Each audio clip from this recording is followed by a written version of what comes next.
the Comic DF.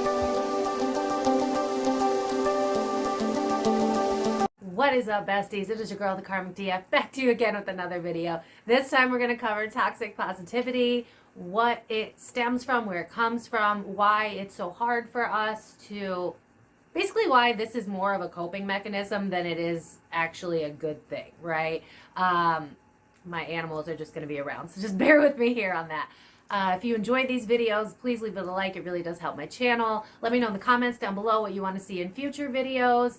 And as always, let's just jump right into it. So this was actually a viewer request. So I'm going to give you my breakdown of the psychology behind it. I usually tend to lean more into psychology than spirituality, or try to blend them so that we can understand why these behaviors come to fruition, basically. And so with toxic positivity, what we see on a blanket kind of scale is it's really a coping mechanism. It's kind of like, all right, so think of, Spirit showed me earlier, like a gas gauge, like empty to full, right? And if you think about it, think of it in terms of like energy. So you got a lot of emotions in you, right? And you have nowhere to put it, but you're still kind of capping it in. Then you'd be at like a full tank, kind of like pushing over. And that's kind of how I see toxic positivity, which is basically the polar opposite of a victim mentality. So if you think about it, victim mentality comes from, you know, a lot of trauma throughout the years, maybe as far back as childhood, just something where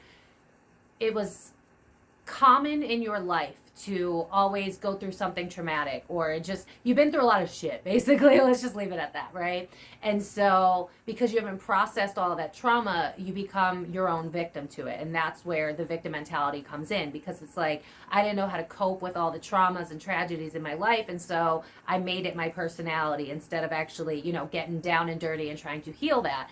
Whereas toxic positivity is kind of the polar opposite, but it's still a manifestation of that trauma, where instead of acknowledging your emotions and kind of, you know, working through it, you're kind of gaslighting yourself and basically being like, well, you know, I'm just going to try to look at the bright side, to the detriment of your own well-being. So think of kind of like maybe the peacekeeper in family, or the peacekeeper in your friend group, or the parent in your friend group, the nurturer, the one that's always like, come on guys. Like, I'm actually being shown a scene from the movie I Love Someone Great, where there's the 3-girl group, and one of them is always like, hey guys, calm down, like we could, like, let's just think positive, and you know, there's always good in that, right? Like, we can't always be negative, but there's got to be balance. There has to be duality. And so what you need to understand about toxic positivity is its own manifestation of not being able to really delve into the pain that you have. And so how you're deciding to cope with it is ignoring it altogether. Toxic positivity is basically you steamrolling over your own emotions and your own pain. I know it's a problem in the spiritual community, but let's not focus too much on that. You'll be able to tell because it'll give you this ick feeling in your intuition. Everyone has that inner knowing that someone's full of shit. We just don't listen to our guts as much as we do our brains, which is its own issue if you think about it.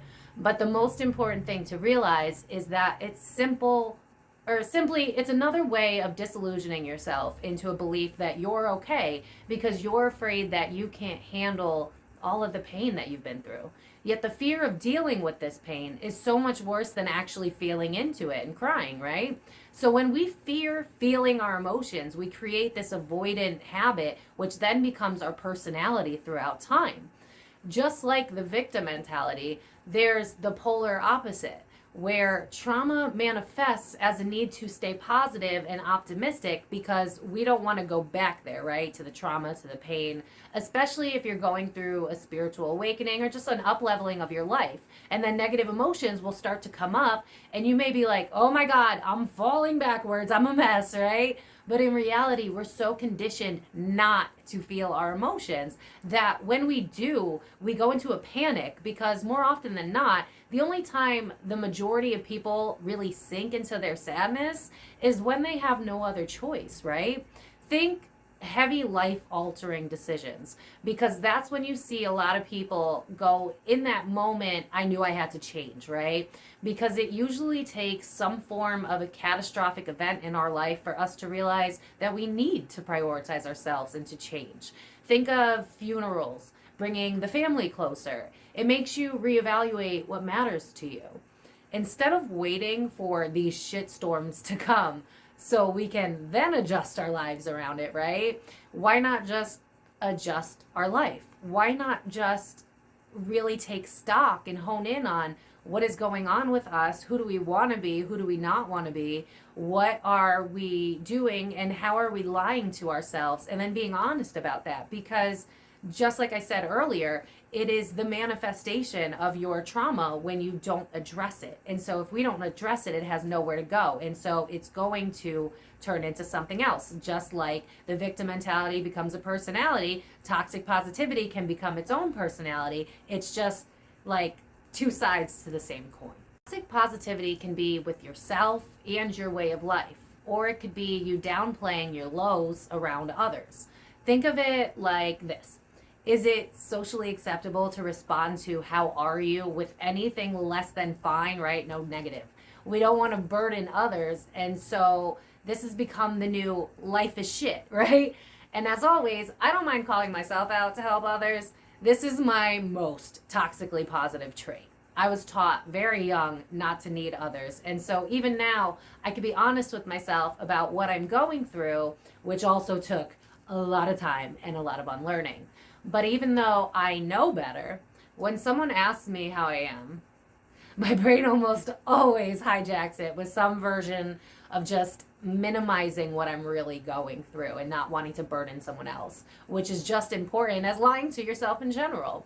How can the people that love you help you if you aren't honest? What we need to understand, more so from a psychological standpoint, is how society itself teaches us to only embrace our masculine energy. So when we feel anything, especially negative, our brain will want to fight it for a myriad of reasons, depending on what in the past convinced you that minimizing your pain was the safest choice to make.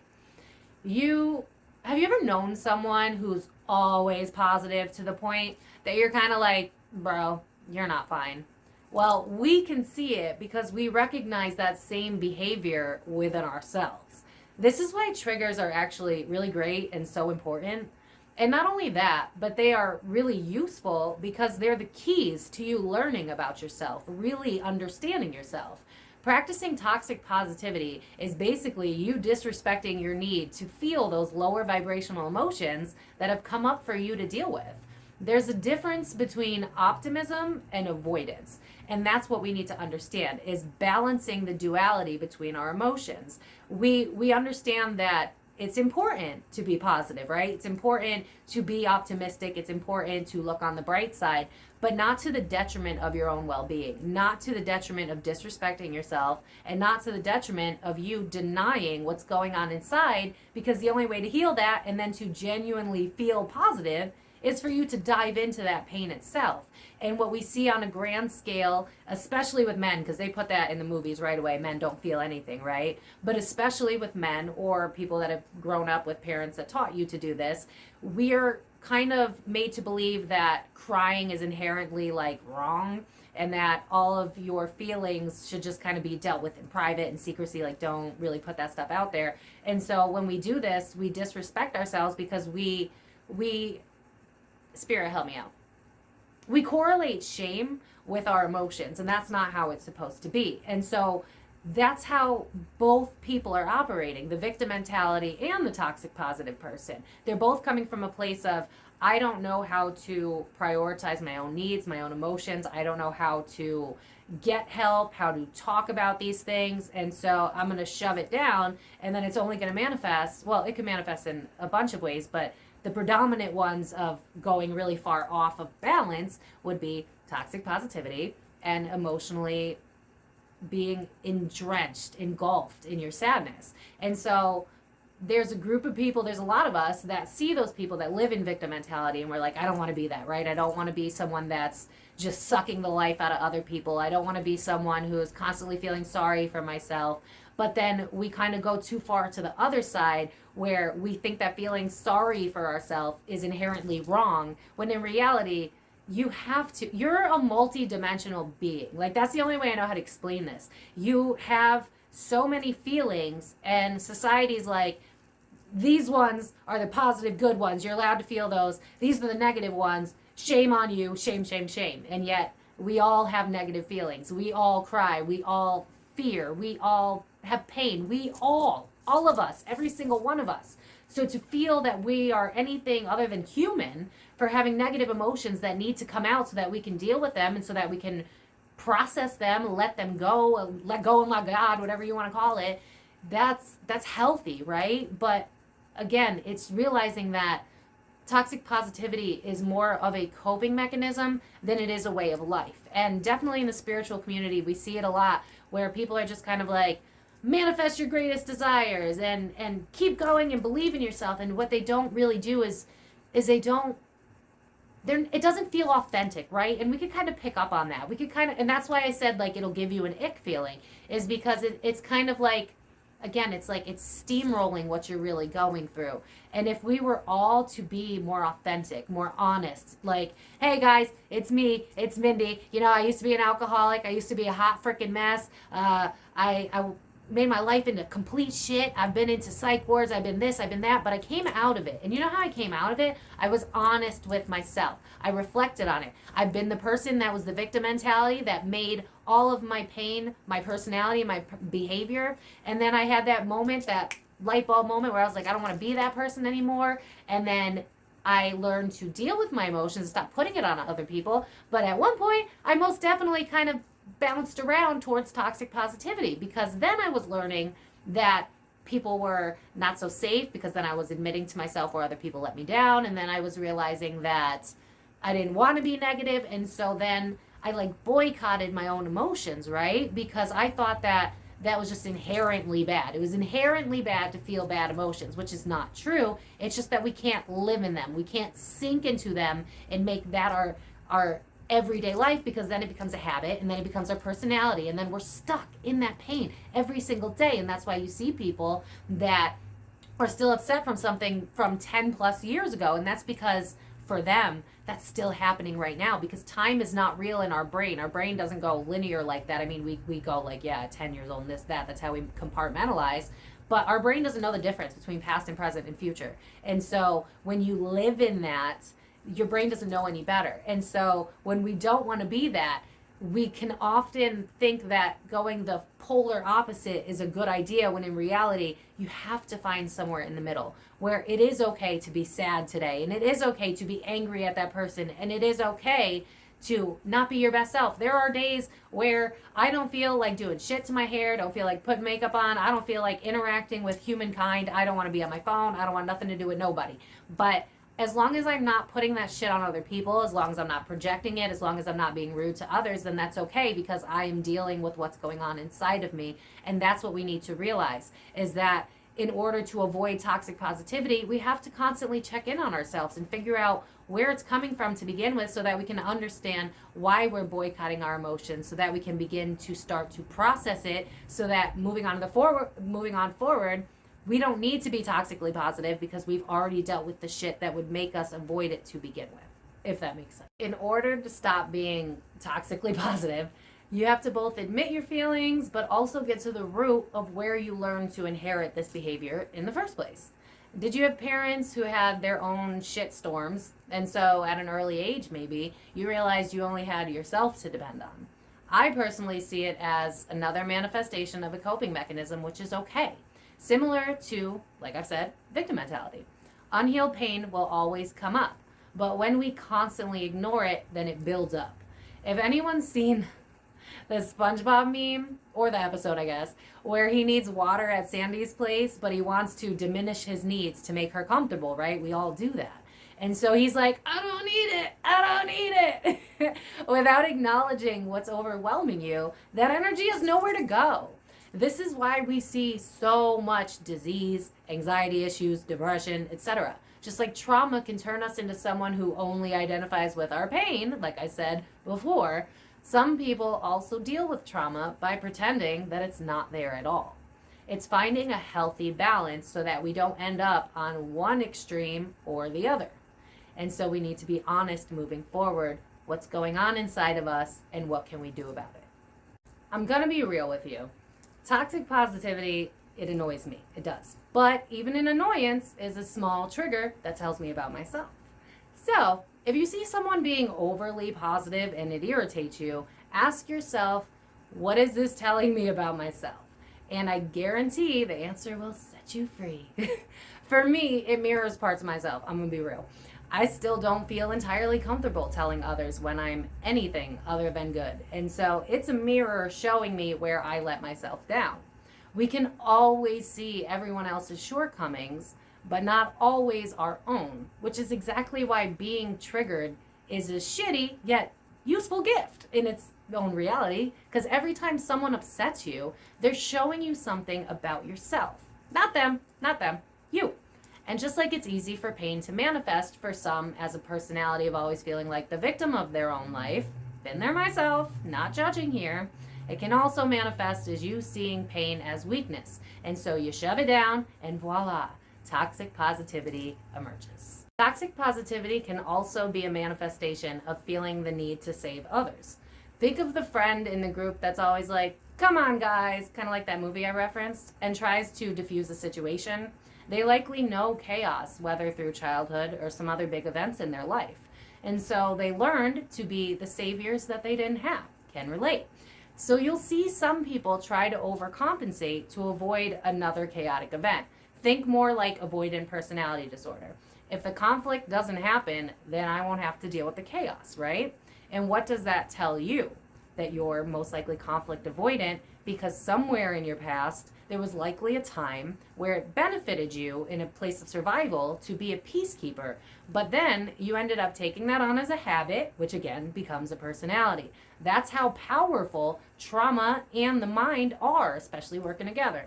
You have a few traumatic moments. Your brain finds a way to cope. It does that repeatedly a few times. That becomes a habit and a pattern. And just like any other habit, it will eventually become an unconscious part of your personality.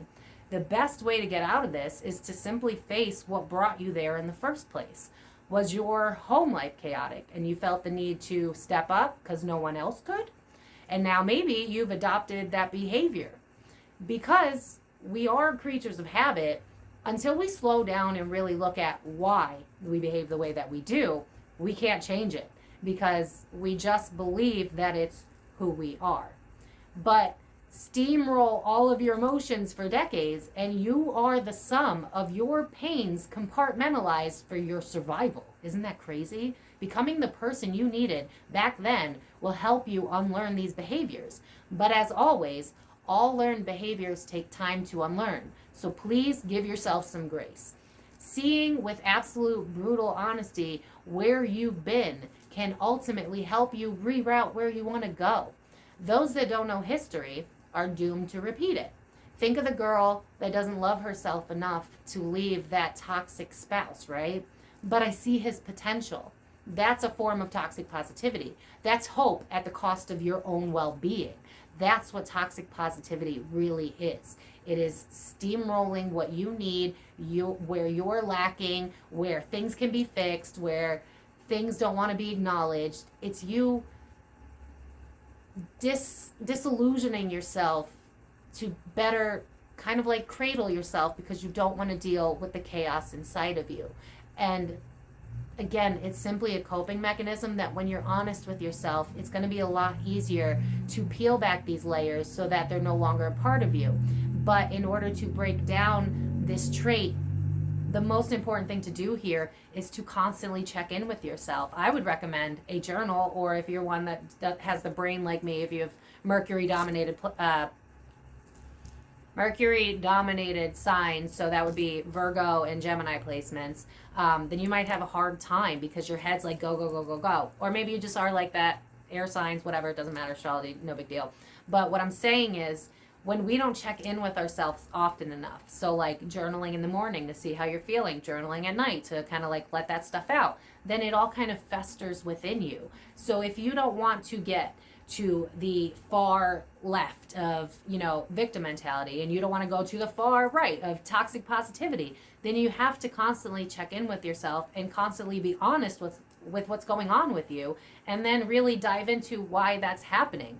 So let's say you have a plan, because this is something that I come across all the time, where I'll have a plan to do a bunch of things tomorrow, right? And then I wake up and I like feel this sadness inside of me. And I'm like, what the hell? Where's this coming from? And for some reason, the universe is just like, well, now it's time to face that relationship you had from 5 years ago that really freaking hurt. And now you're like, oh my God, I'm feeling these negative emotions. What do?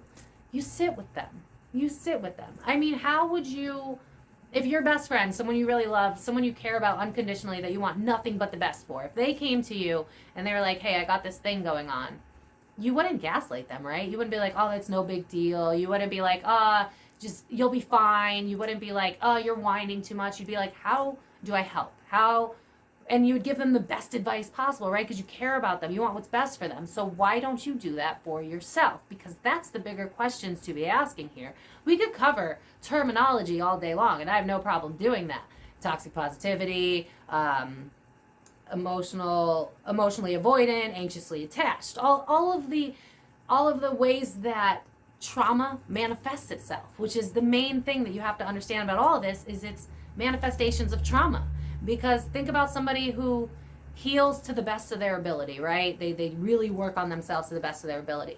They're not lashing out at others on a daily basis. They're not judging other people on a daily basis. They're not talking about other people on a daily basis. They're focused on themselves. They're pretty cool, calm, and collected. They don't usually lash out, right? Those are the people that are really in touch with what's going on with themselves, really in touch with what's happening on the inside.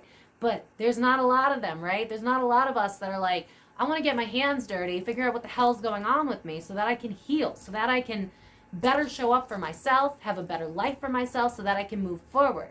It's simply understanding that no matter what, if something's off, right, whether it's being too positive, too negative, too this, too that, it always comes back to what have you been through, what are we ignoring, and that's why it's coming out. That's why it's manifesting in some weird way, whether that's lashing out, whether that's not talking at all, whether that's shutting down, whether that's crying, whether that's being angry, whether that's having road rage when you have nowhere to be.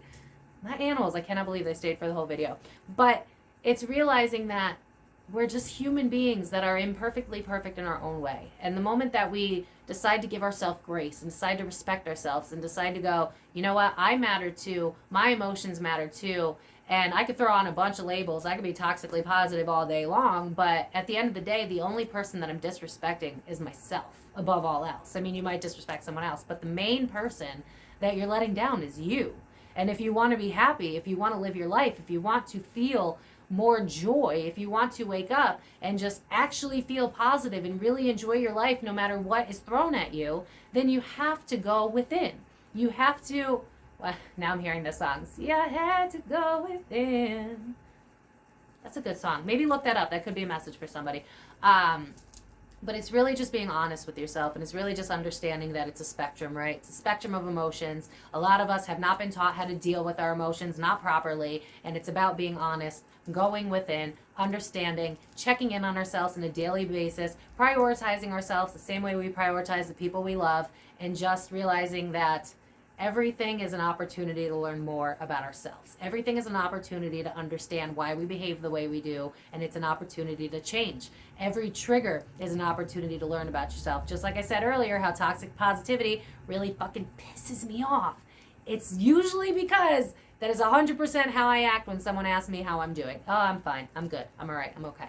And I'm full of shit. I'm full of shit more often than I'm not when someone asks me that, because I've learned that in order to survive, I shouldn't really bring up any negative emotions. And so it's really just being honest with yourself. How do you show up in the world? Where are you letting yourself down? Going within, figuring out where it all came from, really looking that in the eye, not being afraid of it anymore, crying if you need to. You know, if it comes down to childhood, it's really looking at, and it's not in a blame game. So please understand that. Please take that above all else. It's not blaming other people, because then you are losing your power. When we blame everybody else for what's going on with us, then we are losing our power. We're giving it to other people. I can sit here all day and blame my parents for what I did and didn't have and what I wanted and needed. But at the end of the day, I'm an adult. It's now up to me to make that choice. And just like the inner critic that's yapping in your head is not your voice, how you've learned to adapt in life to survive may be more of a trauma response than who you actually are. It may just be the accumulation of all this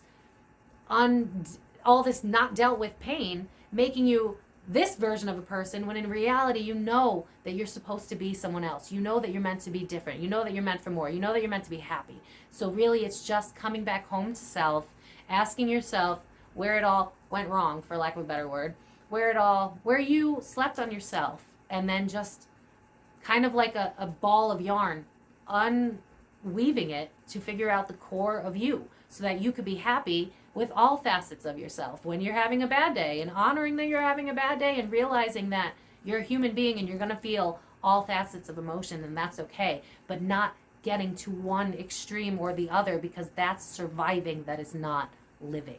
And once you understand that, you can hack it so that you can get into the middle where you're healthy, happy, and then when something does come up for you, you know that you're just going to deal with it as it comes, and then you're going to move forward. And that's not toxically positive. That's being honest with yourself and then still aiming towards the brighter side of life. And that's what we all should be doing. So I'm going to leave it at that. I know this was a lengthy video, but I want you to understand the psychology behind it, because I've seen so many videos about toxic positivity, but they never really get to the core of why this happens. And we have to understand that psychology matters. The mental brain and why it happens matters. And toxic positivity is merely an accumulation of how we've handled our past traumas. So what do you want to look like moving forward? Do you want to be happy? Because being toxically positive is not happy, just like a victim mentality, just like the people that are angry, just like the people that are sad. It's not happy. So who do you want to be? How much work do you want to put into it? And that's how you get right in the middle where you want to be. So I'm going to leave it at that. I hope this was helpful. Please let me know down in the comments what you guys want to see in future videos. Like this video if it was helpful for you. Subscribe if you enjoy my channel. Let me know what you guys want to see in pop culture readings. And I will see you guys in my next video. I love you guys so much, besties. You got it. I believe in you, and we can all do this and grow and heal together. I'll see you guys in my next video. The Comic PM.